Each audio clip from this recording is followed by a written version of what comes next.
Good morning everyone. So welcome to God's Herald this morning. Inatupad nimo andam karabang matis pulong sa Diyos. This morning I would like to share to you the word of God. It's very important in our spiritual life, by which the title is all about the three doors of hell. Inatupad nimo tulok portahan ngadto sa impierno. Wow. This is some sort of a scary and makahadlok na sitwasyon sa atong kinabuhi, by which, as Christian, we should be careful to analyze what are three doors towards the hell. If we have a Bible with you, can you open to the book of 1 John chapter 2, verse 16? Atong ablihan ang atong Biblia nga ni sa libro sa Juan, kapitulo 2, versikulo 16, unang Juan.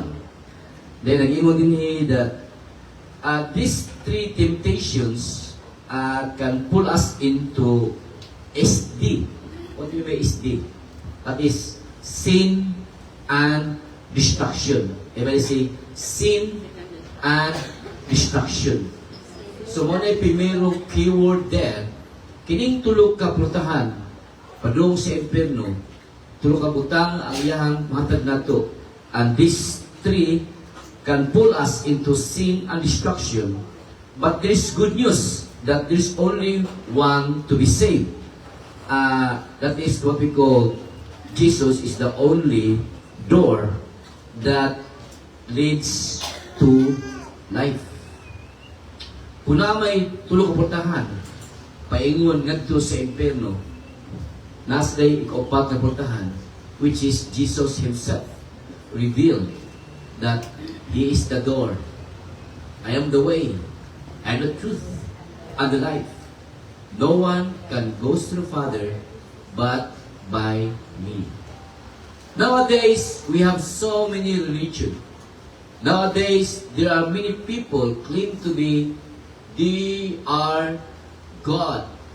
And nowadays, daghan kay mo claim that ang ilahang simbahan, kung pagmembro mo diha, ano mamaluwas.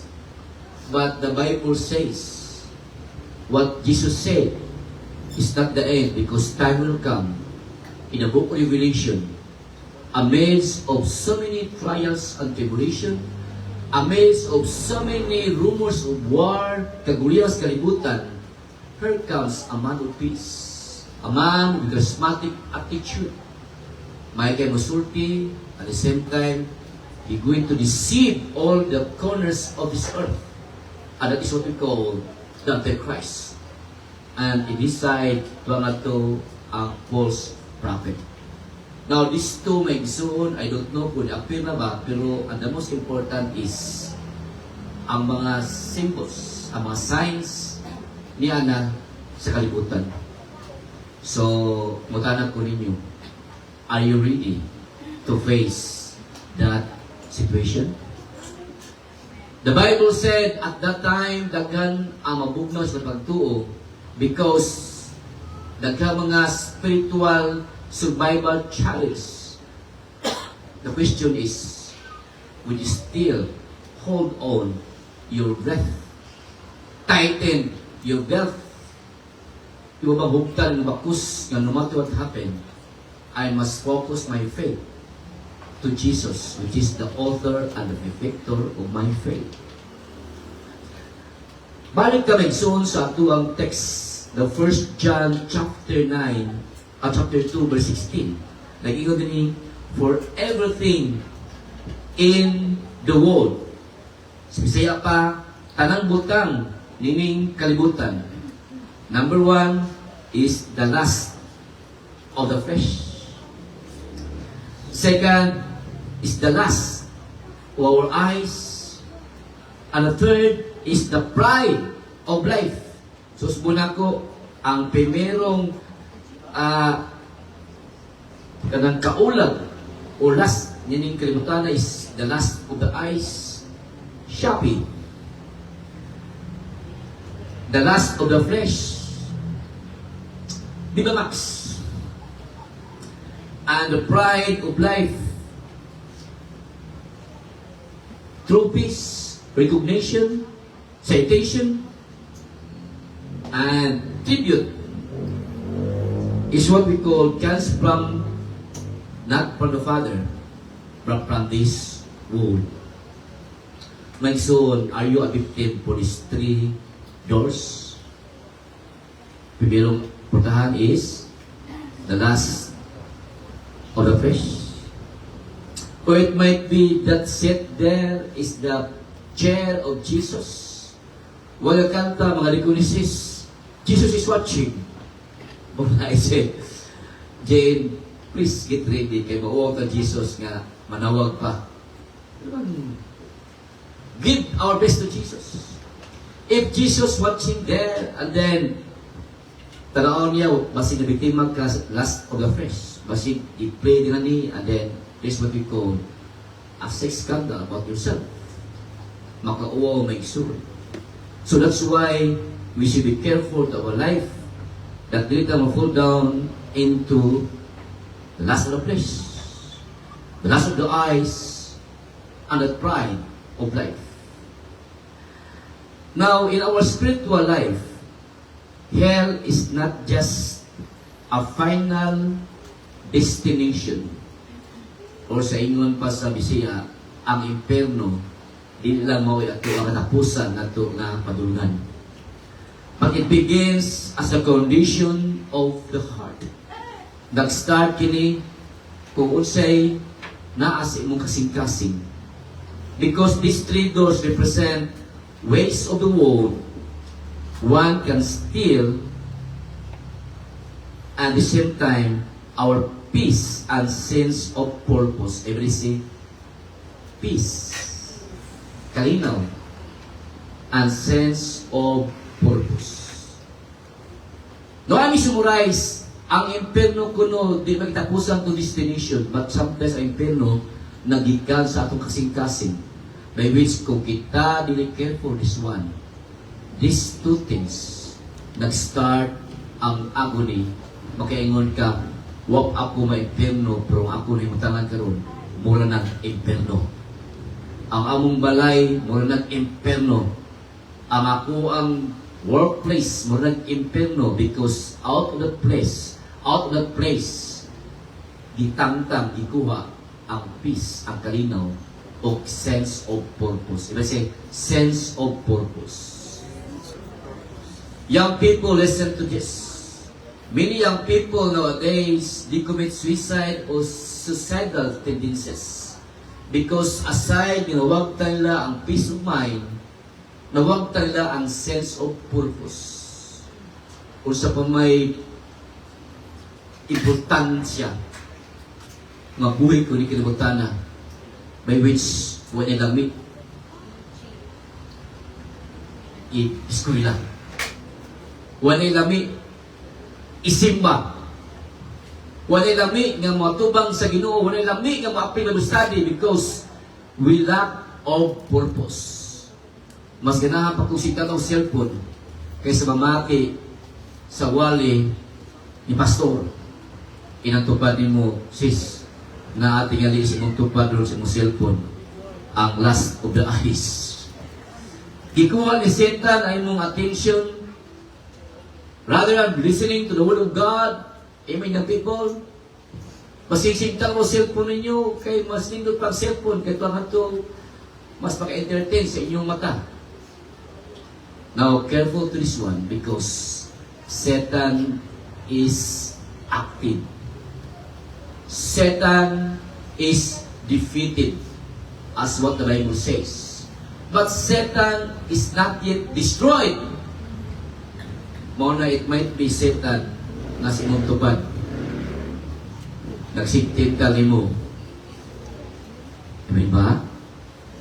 And Satan is also watching you. But the good thing is Satan is not omnipresent. Satan is not omniscient. Satan is not omnipotent, omniscience, and Omnipresent. Omnipresent. Satan is not in everywhere. Only Jesus is everywhere. Satan is not omnipotent because there are things that Satan can do. Only Christ can do. And Satan is not omniscience because Satan can read your mind. And only Jesus can read your mind. Let me see in your eyes. Siguro yung mga naroon, pastor, muraman o ganang takot-tanoon. It might be pastor, mura o tiguwang na. I can't read your mind, but Jesus can read your mind. One of my isuon, the first, last is last of the eyes. Or last of the flesh. It is the door of appetite. It is say, the door of appetite. UFM, let me see your hands. Iwara-wara. Okay. Usa ros pinagkadako nga industry ron sa multimedia. Kini bitong business the last of the flesh. Adagan kayo subscribe. Dili kang subscribe o mga wali. Kundi katong subscribe na ay mga pagilok na mga scandal and so forth. And that is example of lust of the flesh. Mga bata noon, instead reading the Bible, mas nyo pagtanaw mga magasin na naangat to siksi kayo nga bata noon. Mas siksi pa ni sana? Amore sa Amore. Talagang artista rin pa kayo. Jubana. Ibana. Ibana, Alawi. Di magkupas niya good. Bo nakita lang ko sa iyang billboard. Hit turner kayo. Purbutangi niya o billboard sa MXQ. Kanang Briscoes Ginoo, ang matali mulingi. Pero kang Ibana gani nga billboard, ang mga laki mulingi. That is what we call the lust of the flesh. This desire of physical pleasure beyond what is right, and it is not only about immorality, but it's about losing control to impulsive. Diba say impulsive? Manang ubang laki kamo sa impulsive, grabe ang ilang kaulang, naglugos na lang. In conviction, you that have needs matter more than your character. So it's better, it is now a matter of your needs, ang imong kinahanglan, o ang imong karakter. So, these are the two options. And then, whether the true is, ang uban is some sort of gluttony, nag-start na nga ito nga, sa makaon ko dili. Pero ang imuhang karakter nga, kaon pa mo, kay plagsan siya, that is gluttony. And that is what we call something nga you have to control to yourself. Another is laziness. Pagka-tapulan. Muna nga, I used to call sa itong mga young people, okay, come to my garden and suduan mo for one day. Limpyo mga to, and also the girls, because inyong balay, ay yung mama, reklamo mo dyan, magkabong matapulan. Magsilong higda, kung siya ito ba, cellphone. At least na parington mo, kontak mo, and we break the spirit of laziness. Another thing may on is, aside from gluttony and laziness, the sexual sin. So the more sick tanaw sa cellphone, mga sexual videos, the more you crave for it, or sometimes, makasa na lang. This door offer to temporary comfort, but ultimately leads to bondage. Everybody say, temporary comfort. Ganiha, gisot ganiha o si Solomon. Iba-iba, nangandoy siya, babay nga, kanang makasatisfy niya. Because, kung tanaon mo ang Ecclesiastes, it is Solomon said, meaningless, wala kapasdanan, and I have no satisfaction talking about women. Because having 300 wives and 700 concubines 300 ka asawa o 700 ka mga bay nga mga wapakasli, 1,000 in all, every day, bisa pagtagsa ka babay sa kagabi, di maapon in 1 year. Because in 1 year, have 365 days. Solomon said, "Tik na ko. Ayaw ko na." Because sometimes makaingon ka nga kung ako na masawa ng bihana, mag-build ko. Pero talking about our fleshly desire, Solomon can attest.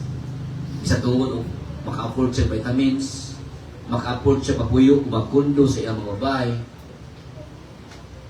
In conclusion, he said, everything on this earth is just vanity. Every say vanity. What is vanity? I'll give you 1,000 who can answer. Here comes today and God tomorrow. 1,000 po sister. Praise God. Mas matubag pa mga hamto kaysa mga batanon. And then my soon is, remember your body is a temple. Ang imo kutong lawas is the temple of the Holy Spirit. Not something to misuse. Dili mo pasipadan. The true freedom is not doing that something you feel, but it's having strength to say no to your cravings, and you can say yes to what truly matters. As I said, no to what you are craving. Sometimes namikay ka uluhalo, kaong barbakuwa, kaong mga adults, kaong mga kanang mga humba, cravings. But we have to say no to cravings. But we should say yes, that truly matters. Now talking about the first sentence which I said, remember your body is a temple. Something not to be misused. Kung tarano Biblia, Lord, ay mga artist. Padaala sa artist. Ganahan ng artist ka ito na work of art. Ganahan ng naipatik sa muang dughan. Ganahan ko na ito, Sharon. So that by the moment yung hubog ko, no one can replace my heart. Ang mabatan unsa, ganahan ng mga anything tattoo sa itong mga lawas. That is for the sake of art.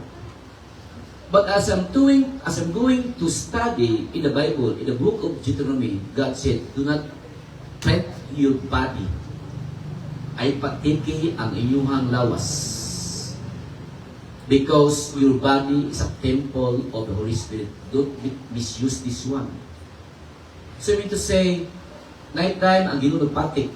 Siya nagpatik because by the moment niya nahadlok na si Abel, si Cain, Lord, masipat yun po to Lord, silang patikan ko nimo agtan. Because by the moment niya naitaw, magtanaw nimo, dili sila mangas pagpatayin nimo. That is used by God. Pero nag-ingo sa book of Deuteronomy, honor your body, ayaw patikin. Taraway mo lubot, pasigna na siya mga patik nila. Go. So what the din is this, the standard of this world is different from the standard of God. Even though the world now practicing it, but Jesus Christ is the same yesterday, today, and forever. That's why I say to myself, I don't have tattoo. Pero na ako'y serious kung agtang ang ako ang pagkakristuhanon na until to the last breath, ako siyang kuptan.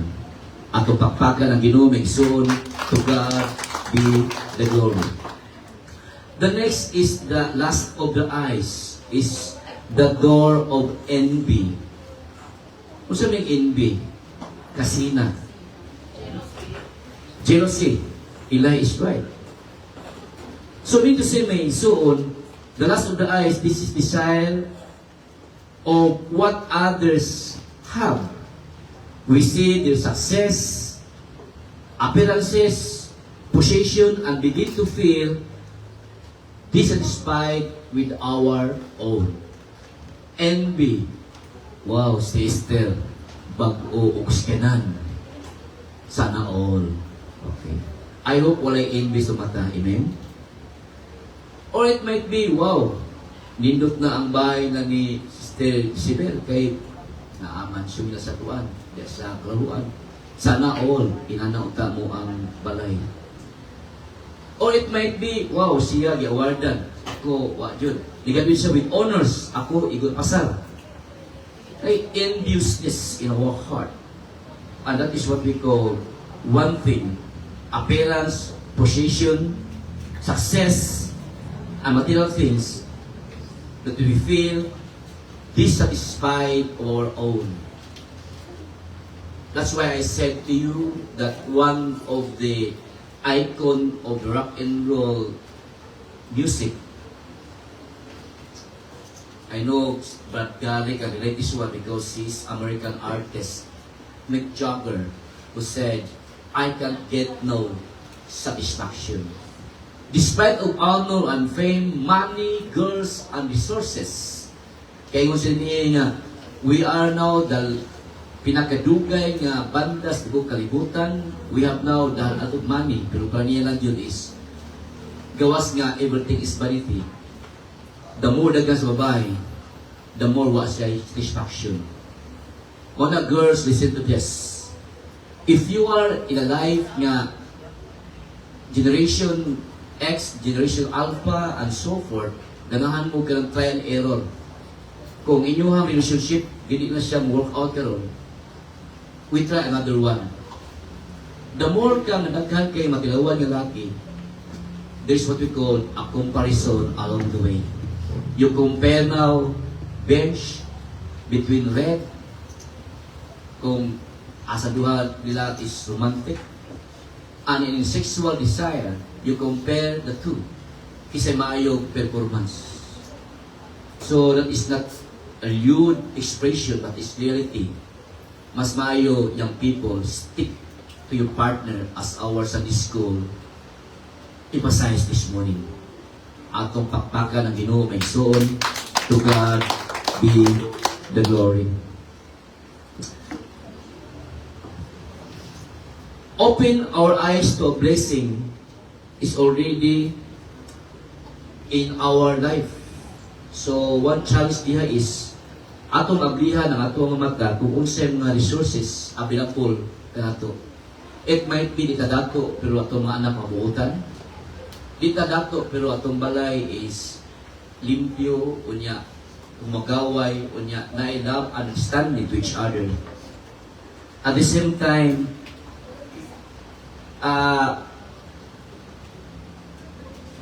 it can be said that more is always means than better. Sa ato ang life sa una good, the more we have, the better our life is.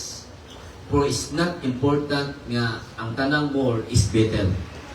Because sometimes not better, kundi bitter along the way. Because when we have satisfaction in the Lord God, bisag wa kay millions, na kay assurance that you have now inner joy in your life.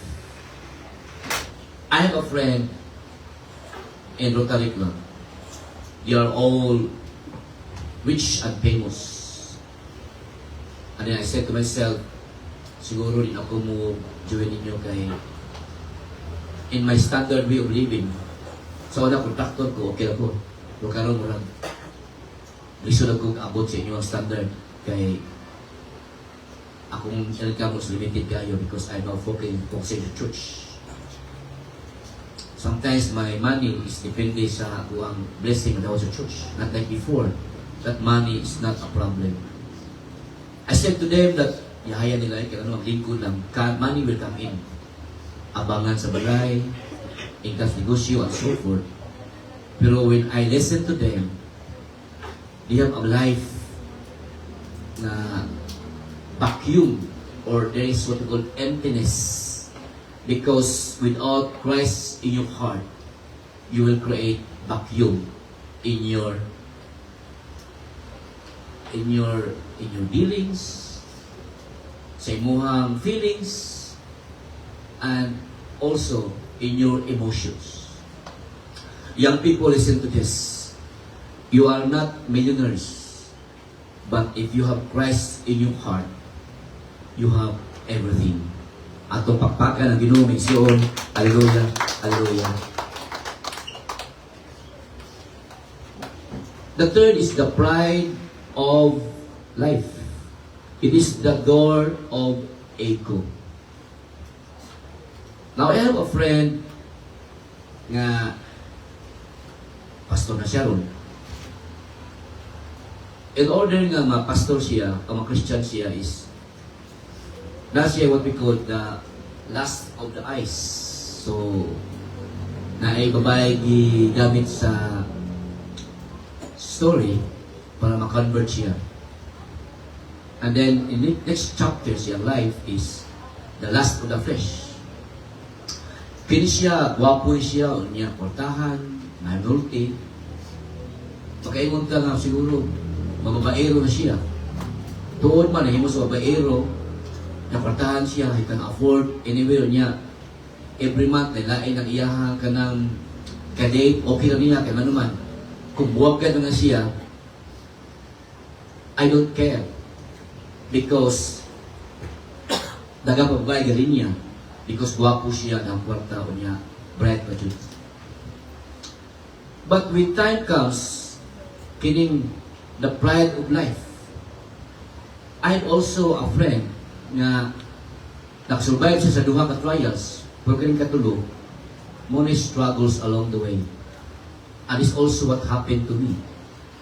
That back 5 years ago, in Dagupan, that was the most awaited part in my life that di na rin pastor. Kung matanak sa anak na ko, kasi mapuli na ko, I'm sure gimingon niya ako pa, pinahan ko. Because nakit-alangan to nga, huwag yung kay calling sa Ginoo. Di yung ka buluhutay. Amen ba? So, tiyan mo, kung matanak ko pastor, at first pastor, grabe yung kayo. Many times, you want to give up because ang pinagkarisod ng profession so far, kining pagkapastor. If you have a 500 members or emotions in that own every day, bisan pa, you try your best pero deep inside, nagipagkailibak, madunggan along the way. Bisan, you give your best, pero sometimes your best doesn't good enough. More than that, may moment nga, when I received my 25 years in service in Dagupan, I'm so excited. Sabang Sharon, excited amay. Pag yung Sharon niya, italang kay plano sa Mactan, the version. We find ways, just like video. Nga to be sa Bohol. Pwede si Esther. And naabot yung sa Dagupan. Because the pride of life, I want to embrace. But by the moment that wala pasudlas sa convention center, mura ko yabaan o tubig. And I said to myself, I would like to endorse the church to a proper guy because I have to give up my ministry. One option is balik ko ba Katoliko. Because Katoliko ko siguro talaga ko parinti, reach out na ko. And maglakaw ko na ako'y red carpet along the way. Kung na'y pista, siguro style ko ba ito. Alin, balik ko kuning baryuha nga ako'y lead sa mga kalingawan, baile, tigbakay, mature, and so forth. Because I want to have a pride of life. And I said to myself, or else other options is mabiyak ko sa denomination sa Foursquare and then start another denomination. That could be a crack in our church. Many pastors do that. Naguba ang simbahan. Na-split ang simbahan because of the pride of life. And I said to myself as I'm going to listen the Word of God, bahalang maguba ang ako ang kagalingon. Who's right? Bahala maguba ang akong kagalingon. Ako kinabuhi. Di na maguba ang simbahan. So I have to stay without bench. But glory to God, I just humble myself. So what? Wala ko a reward sa denomination. I'm sure I have a reward in heaven. Amen ba? At umakbaka ng Ginoo nagsuo ng lunas. As I'm going to humble myself, I'm now members na sa candidate nga mo dawat sa 25 years in service. I'm no longer excited. Honestly, I told Mr. Esther, sis, pwede ikam dawat sis, because wako'y gana. Menomit siya ron siya, love, asa mag-practice na ron? Sa stage love. Love niya ko sa Samal Island. Ikaroon ako ang Binterios Force sa kuhan sa si Peter na paliton. Because I'm not excited. My award. But sometimes sa Samal, siya ron na love, nag-start ng practice, where are you?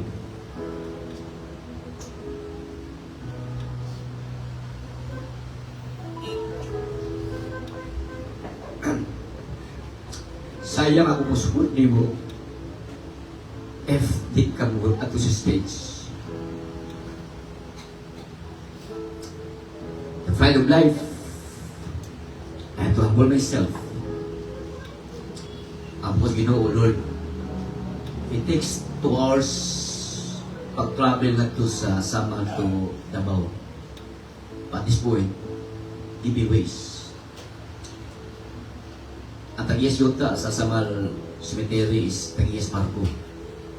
Kasakyan ng special privilege.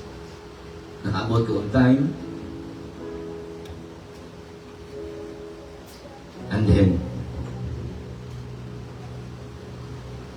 I received these 25 years in service, 31 in reality.